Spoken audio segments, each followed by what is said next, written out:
ইংরেজিতে বাক্য গঠনের শুরুর দিকে আমাদের নিয়মিত বেশ কিছু ছোট ছোট বাক্য দিয়ে চর্চা করা উচিত।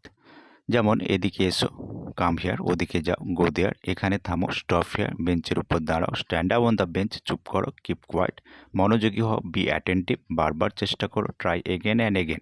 এক্ষেত্রে আমরা প্রথমে ভার্ব দিয়ে শুরু করেছি, ভার্ব এবং অন্যান্য শব্দ বসিয়ে। এরপর আমরা সাবজেক্টের পর ভার্ব এবং অবজেক্ট বা কমপ্লিমেন্ট বসিয়ে কিছু ছোট বাক্য তৈরি করতে পারি। যেমন সে একজন ভালো বক্তা, he is a good speaker. Ratan মাছ ধরে, রতন ক্যাচেস ফিশ। শ্যামল বই পড়ে, শ্যামল রিডস বুক। আমি বই পছন্দ করি, আই লাইক বুক। সে গান শোনে, হি লিসন মিউজিক। তারা ফুটবল খেলে, দে প্লে ফুটবল।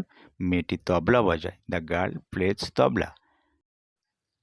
তাহলে আমাদের লক্ষ্য রাখতে হবে যে এই ধরনের বাক্য গঠনের জন্য ন্যূনতম একটা সাবজেক্ট ও একটা ভার্বের প্রয়োজন অনুসারে বাক্যকে বড় করা যায় অবজেক্ট, কমপ্লিমেন্ট, ফ্রেজ প্রভৃতি ব্যবহার করে, কিংবা শুধুমাত্র ভার্ব দিয়ে কোনো বাক্য শুরু করে।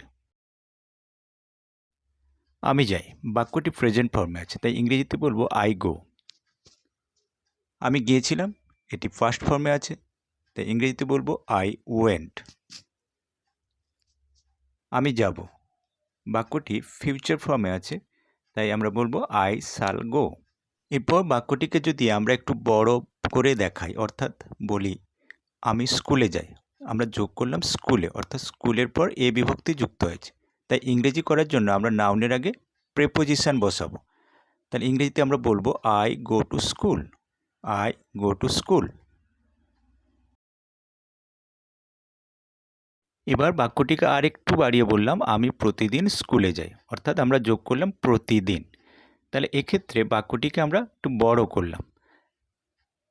তাহলে ট্রান্সলেশন করার জন্য আমরা ব্যবহার করব আমি যাই স্কুলে প্রতিদিন, I go to school every day. এবার যদি বলি সে প্রতিদিন স্কুলে যায়, এখানে কর্তাও পরিবর্তন হয়েছে, ক্রিয়ার রূপেরও পরিবর্তন হয়েছে, ইংরেজিতে বলবো হি গোজ টু স্কুল এভরিডে। এবার যদি আমরা বলি আমি স্কুলে যেতাম কিংবা আমি স্কুলে গিয়েছিলাম, এক্ষেত্রে আমরা ক্রিয়ার অতীত রূপ ব্যবহার করেছি, তাই আমরা ইংরেজিতে বলবো I went to school, I went to school. এবার আমরা বলছি আমি স্কুলে যাব, এক্ষেত্রে আমরা ক্রিয়ার ভবিষ্যৎ রূপ ব্যবহার করেছি, তাই ইংরেজিতে বলবো আই শাল গো টু স্কুল, আই শাল গো টু স্কুল। তাহলে সাবজেক্টের পর ভার্ব এবং অন্যান্য শব্দ বসিয়ে আমরা বাক্য গঠন করতে পারছি, কিংবা সাবজেক্টের পর অক্সিলারি ভার্ব এবং মেন ভার্ব এবং অন্যান্য শব্দ বসিয়েও আমরা বাক্য গঠন করতে পারছি। এইভাবে আমরা ছোট ছোটোভাবে ইংরেজি বাক্য গঠনের কাজ শিখে উঠতে পারি। মেয়েটি চায়, এখানে প্রেজেন্ট ফর্মে আছে, সেই জন্য বলবো দ্য গার্ল ওয়ান্টস। মেয়েটি চাইল, ফার্স্ট ফর্মে আছে, সেই জন্য আমরা বলবো দ্য গার্ল ওয়ান্টেড। আরও যদি একটু বাক্যটাকে আমরা বাড়িয়ে দিই, যেমন মেয়েটি একটি বই চায়, তাহলে আমরা ইংরেজিতে বলবো দ্য গার্ল ওয়ান্টস আ বুক। মেয়েটি কিছু খাওয়ার চাইল, the girl wanted some foods. এখন আমরা যদি বলি মেয়েটা কিছু শিখতে চায়, মেয়েটা এখন পড়তে চায়, এই দুটি বাক্যে আমরা দেখতে পাচ্ছি দুটি করে ক্রিয়াপদ ব্যবহৃত হচ্ছে।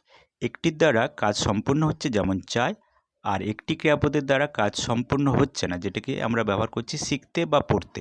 এই শিখতে বা পড়তে হলো নন ফাইনাইট ভার্ব, যার দ্বারা বাক্যের কাজ সম্পূর্ণ হচ্ছে না, আর চায় হলো ফাইনাইট ভার্ব, যার দ্বারা বাক্যের কাজ সম্পূর্ণ হচ্ছে।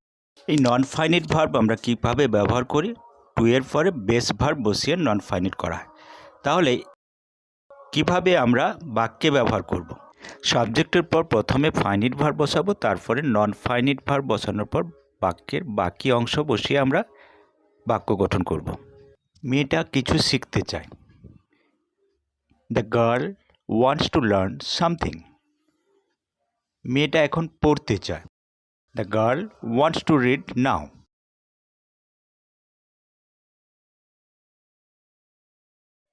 এটা রাখো, তাহলে এখানে কর্তা তুমি, কিন্তু তুমি উজ্জ্ব থাকে, তাহলে বলবো পুট ইট কিংবা কিপ ইট।